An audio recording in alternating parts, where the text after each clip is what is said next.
Vamos E fazer aí? uma. Tudo bom? Tudo bom, Tânia? Tá aparecendo aí? Tá tudo direitinho? Tá tudo direitinho. Eu aqui em homenagem ao Outubro Rosa. Tá vendo, pessoal? Bem, é, eu já comecei me apresentando, já tem pessoas assistindo, estamos juntas aí. Nós começamos hoje com o nosso projeto, a hora do 40, às 7h40, cravados, nós vamos terminar. Para todos saberem que é a vez do 40, é a voz do 40, é a vez das mulheres do PSB. Tá bom, pessoal? Eu sou a Tânia Malamassi, 40789. Quero apresentar para vocês a minha convidada, enfermeira Priscila. Olá, Priscila. Gostaria que você se apresentasse para o nosso público.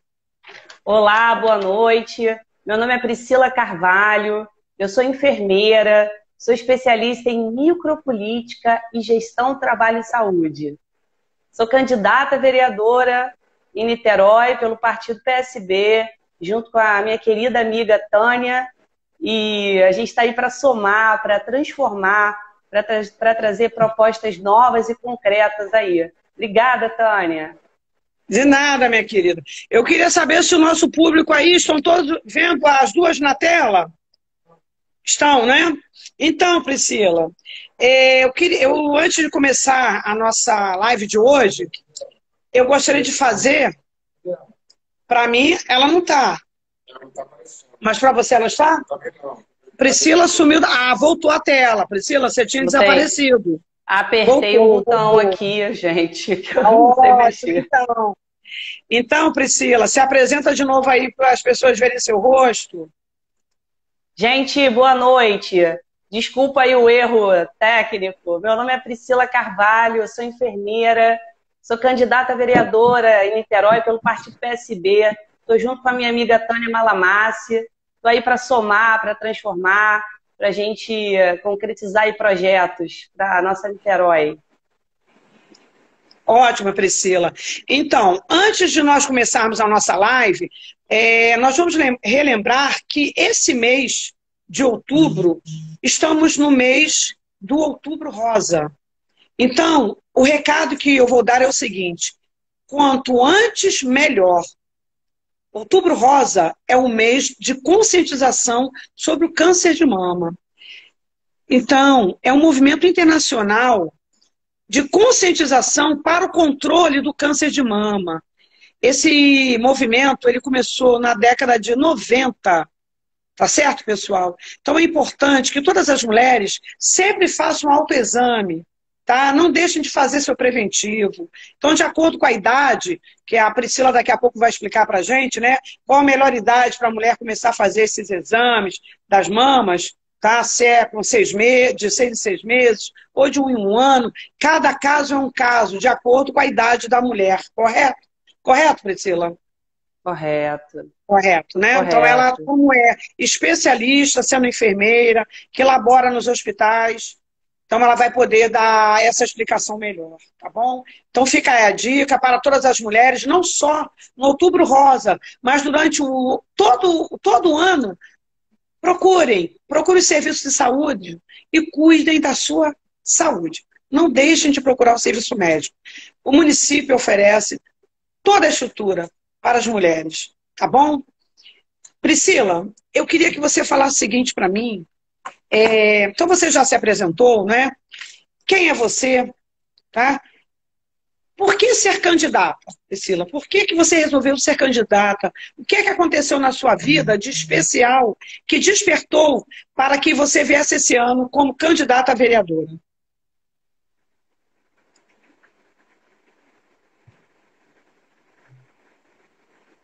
Tá me ouvindo, Priscila? Voltei a ouvir. Parou um pouquinho e agora eu voltei a ouvir. Eu Tá, parei então vamos lá. em por que eu É, escolhi ser candidata. isso. Houve algum Vamos lá, acontecimento gente. especial na minha vida, na sua vida?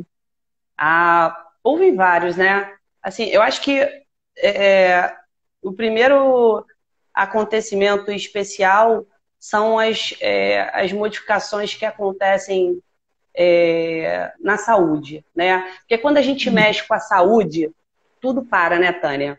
A gente não tem saúde, a gente não trabalha, a gente não produz, a gente não ajuda. Então, eu tive vários pontos, assim, de precisar do SUS, né? E de adoecer.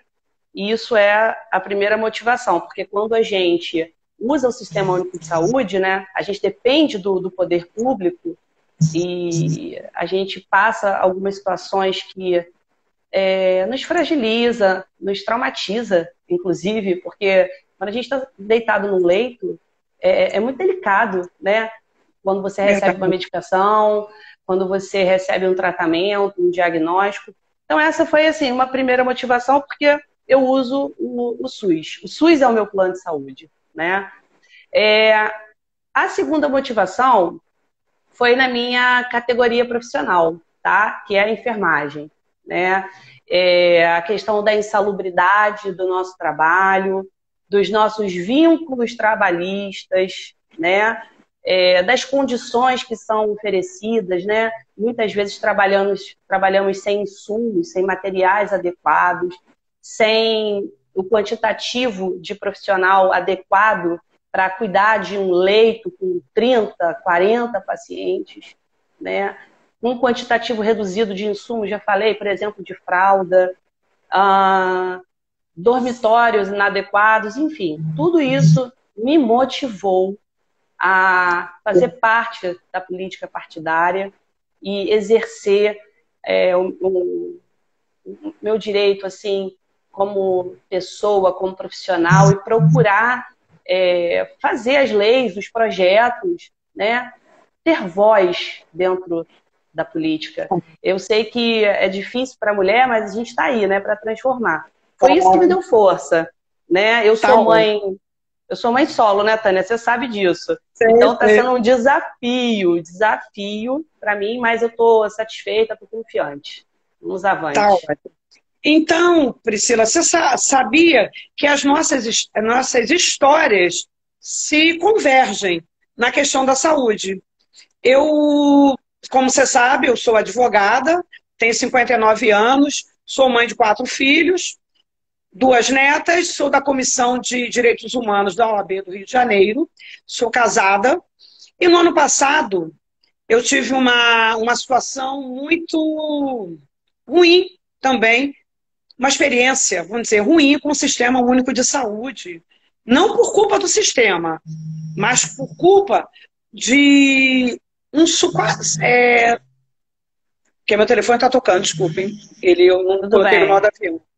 Houve uma pressão de cima para baixo, onde querem acabar com o SUS. Então, o que aconteceu? Após eu migrar, né, rodar na cidade de Niterói por vários hospitais públicos, tive um diagnóstico errado do meu marido, tá? E acabei, né, indo para São Gonçalo. E dali me orientaram a procurar uma UPA no Coelho. Essa UPA, ele fez um exame de sangue e o médico informou: seu marido está sem sódio no sangue. Que é algo que acontece muitas pessoas quando estão idosas, tá? Falta sódio no sangue dele, ele vai precisar ficar internado para repor. E eu perguntei: mas doutor, quantos dias ele vai ficar internado? Depende do organismo dele. Enfim. E ali meu marido ficou na UPA do Coelho, quando foi 11 horas da noite, isso dia 24 de março do ano passado, adentra dentro dessa enfermaria uma ambulância apitando. Eu falei: que é isso? Não, estamos transferindo seu marido agora para o hospital, para o Cáfaro. Eu falei: mas que é isso? Nunca ouvi falar esse nome? O Cáfaro fica em Manilha.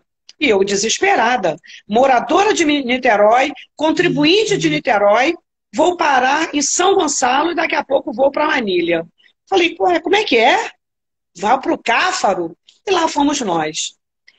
Dali nós ficamos 10 dias internados, né? Eu também internada junto com ele, porque ele, por ser um idoso, eu fui acompanhante. E cada dia meu marido piorando. E no 10º dia ele tem uma piora maior, adquire uma doença, né, nos pulmões, uma pneumonia, com água na pleura, e eu pedindo muito a Niterói, eu sou contribuinte de Niterói, quero vir para Niterói, afinal das contas, eu venho para Niterói no dia 2 de abril, eu já estava ali desde 24 de março. Então, contem os dias. 2 de abril eu consigo vir com uma transferência para Niterói, vim numa ambulância da SAMU, e realmente foi muito ruim ter que entrar no Carlos Tortelli, o hospital totalmente sucateado naquela emergência, e eu tomei a atitude de retirar meu marido no mesmo dia. E dali eu internei meu marido no Hospital das Clínicas de Niterói, um hospital particular, que foi o hospital que salvou a vida do meu marido. No dia seguinte, o Hospital das Clínicas me chamou. Olha, Tânia, você tem que pagar a dívida daquele primeiro dia, cerca de R$ 9.000. Falei, como? Mas eu não tenho esse dinheiro. Você tem que pagar. Se seu marido não pagar, nós vamos ter que transferi-lo para um hospital público. Ele vai para o Cáfaro. Eu falei, não, mas ele não pode. Ele acabou de vir de lá. Enfim, os médicos, lá eu pedi ao médico, doutor, meu marido sofre risco de vida, corre risco de vida sim. Por favor, me deu o laudo, e eu fiz uma ação junto à Vara Federal pedindo ao SUS uma vaga, né? Uma vaga junto ao CTI. E que mantivesse meu marido. Foi uma ação contra a União Federal. Que mantivesse meu marido naquela UTI do Hospital das Clínicas de Niterói, enquanto não obtivesse uma vaga no SUS. Para minha surpresa, o juiz, claro, ele me deu a liminar, isso eu tinha certeza que ele daria, porque ele estava correndo risco de vida, só que meu marido, ele não existia no sistema regulatório. O Estado informou que não existia vaga para ele. Meu marido, simplesmente, no Cáfaro, em São Gonçalo, em Manilha, meu marido era um indigente. Ele não existia no sistema regulatório. E aí eu descobri que assim que as pessoas morrem e são enterradas como indigentes, meu marido não existia no sistema SUS, no regulatório. Bem, eu agradeço muito ao Hospital das Clínicas de Niterói, que foi onde salvou a vida do meu marido, e ali eu tive toda dívida paga pelo Estado, porque eu processei o Estado. No dia 16 de abril, meu marido já estava fora de perigo e veio para casa, após passar do dia 2 ao dia 16 de abril no hospital particular. Tudo foi devidamente custeado pelo governo federal. Então fica aí a minha história de vida, um dos motivos que me trouxe para a Câmara, para disputar a Câmara dos Vereadores. Porque eu não acredito nessa Câmara de Vereadores que está em Niterói, que não me representa.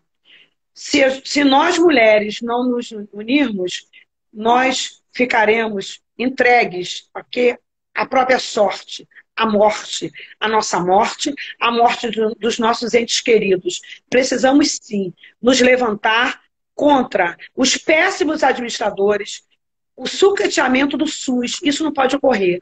E quem vai salvar isso seremos nós, mulheres, indo para a Câmara dos Vereadores. Hoje, em Niterói, essa Câmara, eu já disse, não me representa. Nós temos 21 cadeiras e somente uma mulher está lá.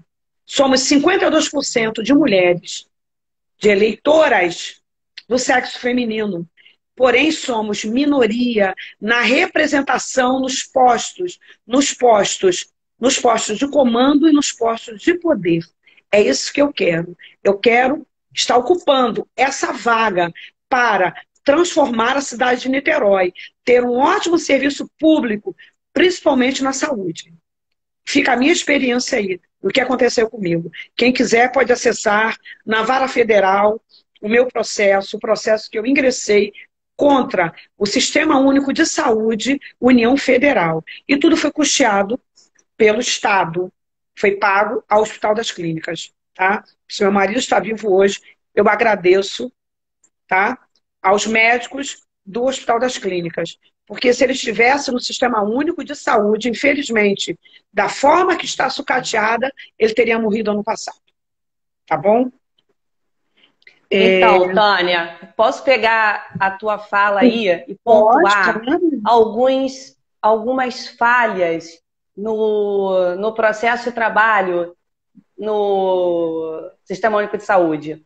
A primeira falha é que, assim, quando um paciente passa mal, independente do município, ele vai entrar na primeira porta de entrada, né? Que são as emergências, a UPA, né? E lá dentro, a unidade, identificando todos os dados do paciente, o município que ele mora, ele entra em contato, né, na regulação e ele regula para o município mais próximo da casa. Se não houver vaga, né, então o paciente vai ser regulado para outro hospital. No caso do teu relato, né, o paciente foi regulado para Itaboraí, né? A gente não sabe se não tinha vaga ou se foi essa falha aí que você está dizendo, né? Não tinha uma chave do CIGEG ou alguma coisa que comprovasse essa regulação. Isso é algo assim que me assusta demais, me dá medo. E aí o paciente foi para lá e ficou lá nesse hospital. Imagina se você não tivesse instrução e conhecimento, né, e amor, né, que isso motiva, né, a gente salvar alguém, no caso do seu marido, para trazê-lo para Niterói. Chegando em Niterói, você vê um hospital de grande porte, que é o CPN, que tem 3 enfermarias grandes, uma enfermaria masculina que tem uma infraestrutura, mas que está toda sucateada, que precisa de pactuações, de emendas, de convênios para melhorar. Ninguém quer botar o teu parente dentro de um hospital assim, né? E a gente sabe que dentro do SUS existe um setor de planejamento que pactua todo mês com seus prestadores e quando não existe prestador, a gente cria um prestador. E aí, você tem serviço? Vamos criar? Vamos aqui mostrar para o Ministério da Saúde que nós, municípios, podemos prestar e servir isso aqui? Vamos pactuar na CIB, na Comissão Intergestora Bipartite? Então, todo o teu relato, Tânia, é motivador que a gente lute. Lute pelo Sistema Único de Saúde, sim. Claro, porque as pessoas dependem, né? No Brasil, a gente tem o SUS, fora do país, a gente vê outra realidade, né? A gente não pode deixar isso morrer. E eu como enfermeira, eu lamento, tá? Teu marido ter passado essa rota crítica aí do SUS e a gente tem que acabar com isso. Tem que acabar com isso. Certeza. Com certeza. Eu sou uma pessoa que eu luto pelo SUS. A minha bandeira também sempre foi o SUS. Porque eu como advogada, claro, a Constituição diz lá, saúde é direito de todos e dever do Estado. Nós temos orçamento público que é destinado para a saúde. Agora, nesse meio do caminho, quando o orçamento chega, e se ele é mal administrado, mal utilizado, aí, infelizmente, quem vai pagar é a população. E não só a população mais carente, mas todos nós, independente de poder aquisitivo. Como você falou, sorte a minha que tem um conhecimento jurídico, que eu pude pegar, né, a pessoa, retirei a revelia minha, assumi o risco, que ele poderia, né, de repente, vir a óbito dentro do meu carro. Tá? Ele poderia ter vindo a óbito, mas foi um risco meu. Eu falei, não é possível. Eu nunca vi ninguém morrer porque não tem sódio no sangue. Agora, ô Priscila, o que mais assim, me deixou muito frustrada é que após meu marido ter alta hospitalar, eu procurei um cardiologista particular e ele pegou os exames do meu marido e disse o seguinte, seu marido não tinha nada. Falei, como, doutor? Meu marido não tinha nada? O seu amigo lá da UPA disse que ele tinha que ser internado para repor o sódio? Não, o seu marido estava apenas com uma desidratação que poderia ter sido curada em casa. Tá certo? Pois então, isso Tânia. é muito...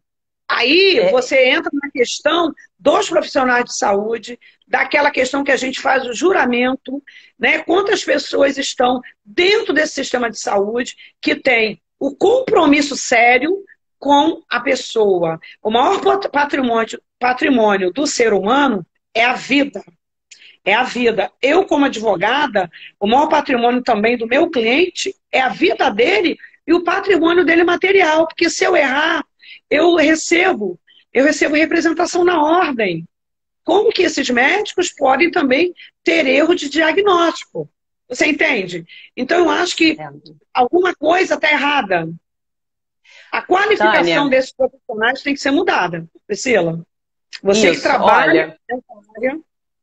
Tânia, eu vou pegar a tua fala para enfatizar, tá? Ó, esse profissional, além de qualificado, né, que isso tem muito a ver com a instituição de ensino, além disso, esse cara tem que passar por um processo seletivo. Tem que saber se ele está apto a ocupar aquela função ou aquele cargo, tá? E outra coisa importante também são os vínculos trabalhistas que são oferecidos. A gente tem que acabar com essa história do enfermeiro ficar pedindo trabalho para vereador. Ah, eu só vou entrar ali se eu falar com o vereador, porque quem manda ali... Gente, isso tem que acabar. E não acontece só com a enfermagem, acontece com os médicos também. A gente sabe, né? Então, Claro, o cara, claro. quando ele está entrando numa emergência, numa UPA, por exemplo, ele pode ser recém-formado, mas ele pode passar por um processo seletivo, ele pode ser avaliado, ele pode ser capacitado.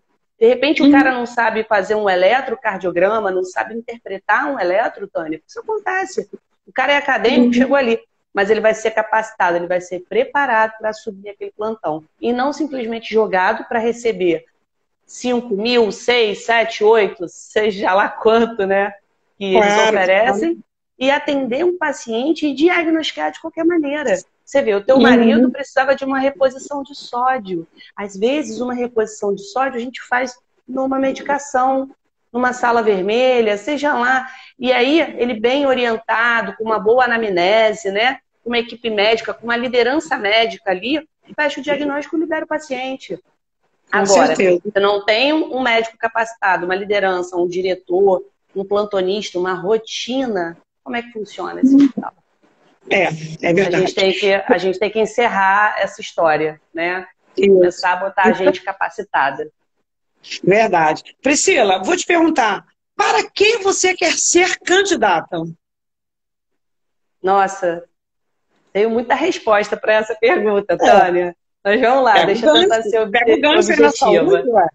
Eu acho que você acha que na saúde você pode contribuir, né? Ser eleita vereadora? O que você pode contribuir? Eu quero contribuir para que as legislações no âmbito da saúde sejam executadas e que ocorra uma fiscalização dentro do nosso município. Acho que essa, sim, é uma das coisas mais importantes, não só na saúde, lógico, mas na educação, na segurança e outros aspectos, mas focando mais no meu de campanha, vamos falar da legislação e da fiscalização da saúde, tá?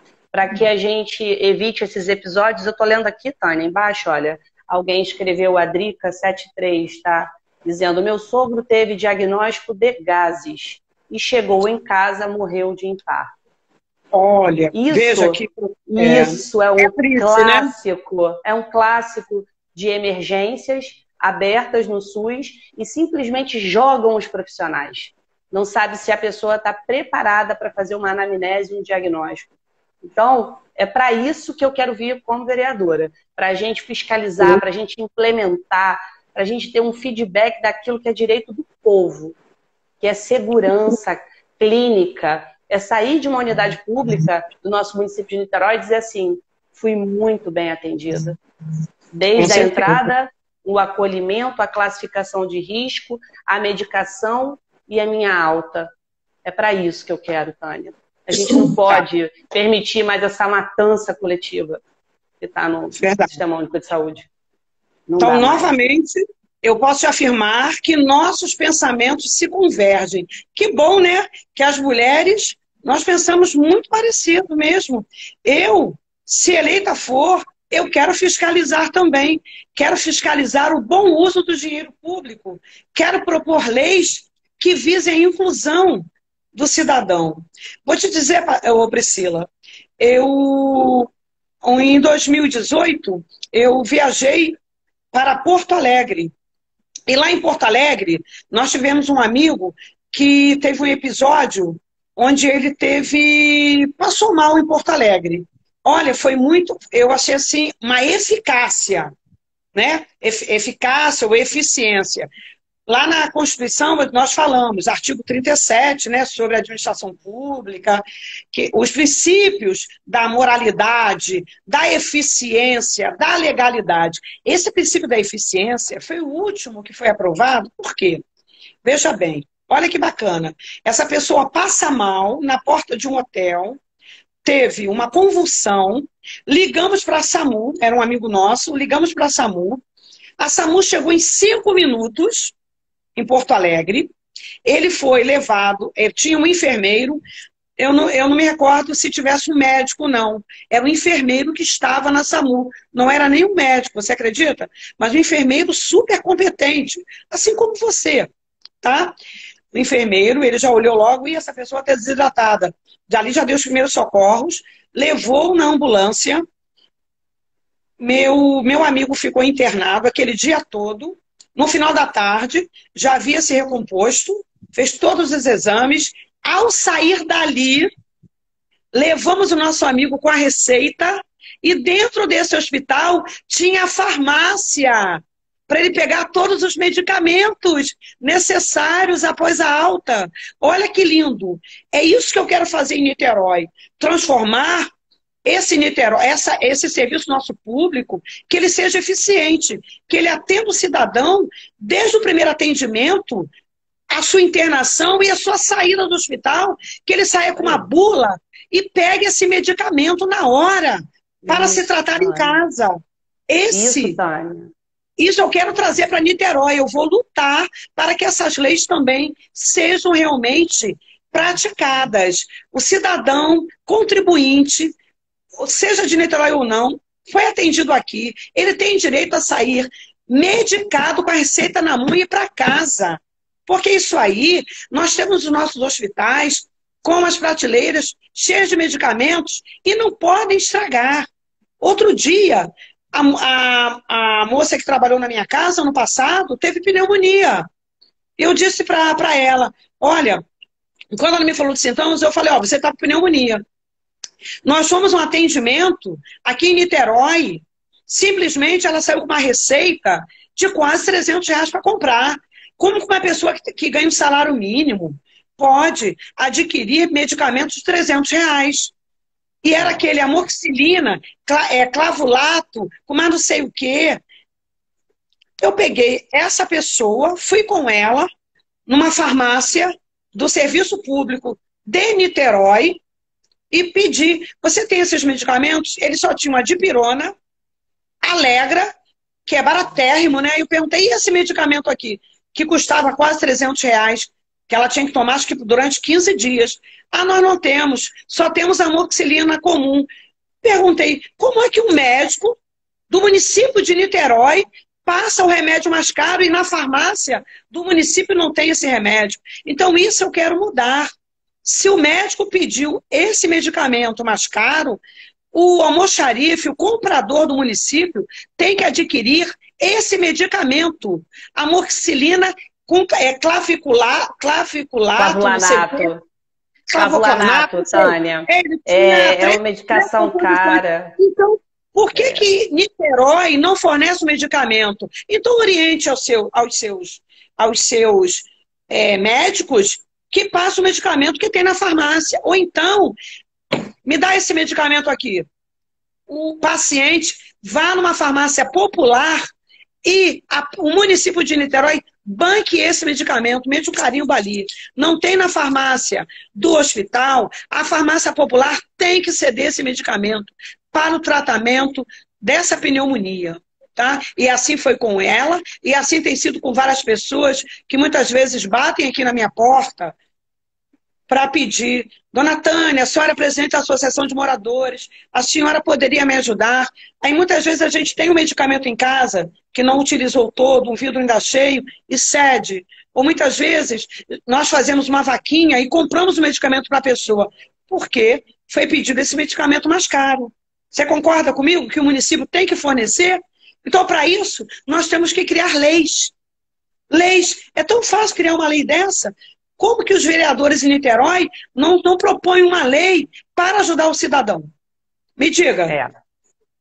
Tânia, você já falou de várias questões. Você falou de dispensação de medicamento, A gente tem uma lista no polo estadual e nos municípios de medicamentos dispensados, no estado e município. Você falou sobre padronização de terapia medicamentosa, né? Isso.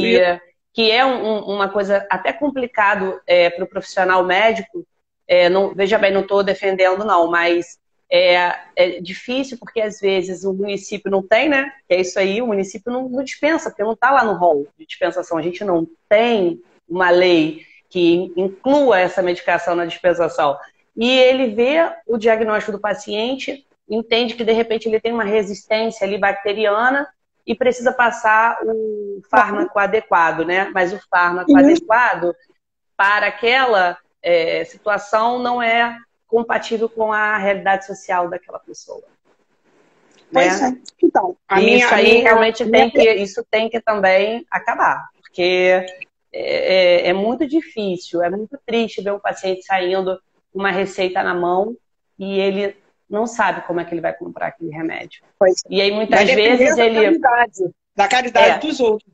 Né? Da caridade dos outros. E outra coisa, Tânia, que o município de Niterói tem condições de implementar, e eu tenho certeza que ele está caminhando para isso, e a gente tem que estar atenta, sobre a criação de unidade intermediária, sabe, Tânia? Aqueles pacientes que chegam na unidade para um atendimento de emergência, e ele precisa fazer uma antibiótico-terapia, por exemplo, o clavulanato da vida, né? Só que precisa ser venoso, precisa ser um procedimento invasivo, ele precisa fazer aquela medicação na veia, né? Ou por um controle que a gente tem na hora de administrar, ou por conta da ação, e ele não é um paciente com características de ficar internado.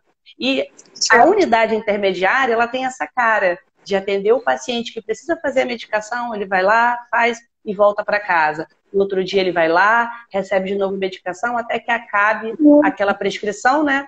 E ele chegue ao resultado que acabar com aquela doença, né? O sucesso. Certo. Então, a implantação da unidade intermediária, Tânia, pegando o teu relato aí, ela é uma coisa que a gente tem que bater mesmo e lutar para implantar aqui no município. E isso só com uma renovação da Câmara dos Vereadores de Niterói, com pessoas com a nossa sensibilidade, com a sensibilidade da mulher, para que faça novas leis, leis benéficas ao cidadão. Eu espero que as pessoas que estejam nos ouvindo, né, que tenham hoje tido um bom proveito da nossa live, porque já está chegando a hora do 40, um minutinho, para você fazer as considerações finais e vamos terminar, tá bom? Um minutinho. 60? Vai. Deixa o seu recado, Priscila. Você tem um minuto. Então, gente, eu estou aqui para transformar, para a gente implementar ações, tá? Eu conto aí com a força de vocês, com minha amiga Tânia, para que a gente possa realmente reformar essa saúde. O SUS é um direito de todos, é nosso, a gente não pode deixar o SUS morrer. E eu venho como candidata, como mulher, como mãe, um olhar bem ampliado para a saúde da criança, saúde da mulher, saúde do idoso e todas as outras redes de integração do SUS aí, para mudar, para transformar, porque eu não aguento ver pessoas morrerem por falta de recursos no SUS. A gente tem que mudar isso aí, gente. Bateu. Fala o seu número, Priscila. Fala o seu Meu número. Número 40107, gente. Enfermeira Priscila Carvalho, 40107. Tá bom, Priscila. Vou agradecer. Muito obrigada pela sua presença. E deixo também o meu recado. Lugar de mulher é onde ela quiser, especialmente na política. Meu número, 40789. Tânia Malamassi. Por você, por Niterói. A força das mulheres. Beijo grande, Priscila. Beijo, gente. Tchau.